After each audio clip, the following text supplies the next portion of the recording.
40 வருஷத்துக்கு அப்புறமா இப்போதான் ஒரு இந்தியன் ஸ்பேஸ்க்கு போயிருக்காரு. எதனால இவ்ளோ லாங் கேப்?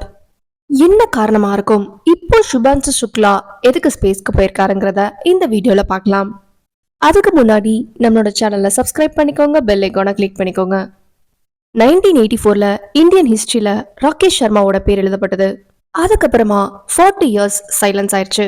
இப்போ குரூப் கேப்டன் சுபான்சு சுக்லா 2வது முறையா ஸ்பேஸ்க்கு போயிருக்காரு. லக்னோல பிறந்து வளர்ந்தவர். சின்ன வயசுல இருந்தே ஃபைட்டர் ஜெட்ஸ் தான் அவரோட ட்ரீமா இருந்துச்சு. நேஷனல் டிஃபென்ஸ் அகாடமி, இந்தியன் ஏர்ஃபோர்ஸ்ல 2006ல ஆபீசர் ஆகி SU-30 MKI Jaguar MiG-21 2000 flying hours மேல கம்ப்ளீட் பண்ணிட்டாரு.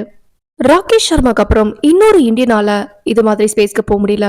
Budget problem, tech shortage, political டிலேன்னு நிறைய காரணங்கள் இருந்தது. இப்போ இஸ்ரோ கங்கயான் மிஷன் ரெடியா இருக்கு. ஆஸ்ட்ரோனட்ஸை ப்ரிப்பேர் பண்றதுக்கு ரியல் ஸ்பேஸ்ல டெஸ்ட் ரன் தேவை இருக்கு. அதனாலதான் சுக்லாவை சூஸ் பண்ணாங்க. ஆக்சியம் மிஷன் 4 வழியா ஸ்பேஸ் எக்ஸ்போஷர் அவருக்கு கிடைக்குது. NASA, Axiom Space, SpaceX சேர்ந்து நடத்தின இந்த ஸ்பேஸ் எக்ஸ் டிராகன்ல லான்ச் ஆனதான் நம்மளோட ஃபர்ஸ்ட் இந்தியன். கெனடி ஸ்பேஸ் சென்டர்ல ஒரு ஹிஸ்டரியை உருவாக்கியிருக்காரு. சுக்லா அனுப்புனது ஒரு ட்ரைனிங்காக. ஜீரோ கிராவிட்டில எப்படி பாடி பிஹேவ் ஆகுது, ஸ்பேஸ்ல இந்தியன் சிஸ்டம்ஸ் எப்படி ஃபங்க்ஷன் ஆகுது, கம்யூனிகேஷன் சிஸ்டம் எப்படி டெஸ்ட் பண்ணணும், இது எல்லாத்தையுமே லைவ் எக்ஸ்பீரியன்ஸா அவர் பண்ணாரு. 18 டேஸ் மிஷன்ல 14 டேஸ் ISSல இருந்தாரு. மைக்ரோ கிராவிட்டி எக்ஸ்பெரிமெண்ட்ஸ் பண்றாரு. Yoga, Indian food எடுத்துக்கிட்டாரு.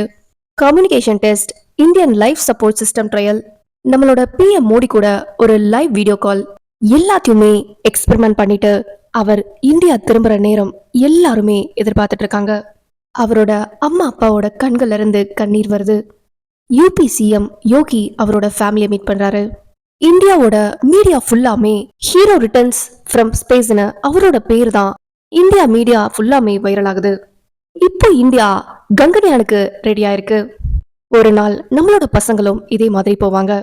இன்னொரு சுவாரஸ்யமான தகவலுடன் அடுத்த வீடியோல பார்க்கலாம். இறைவனுக்கும் பிரபஞ்சத்திற்கும் நன்றி.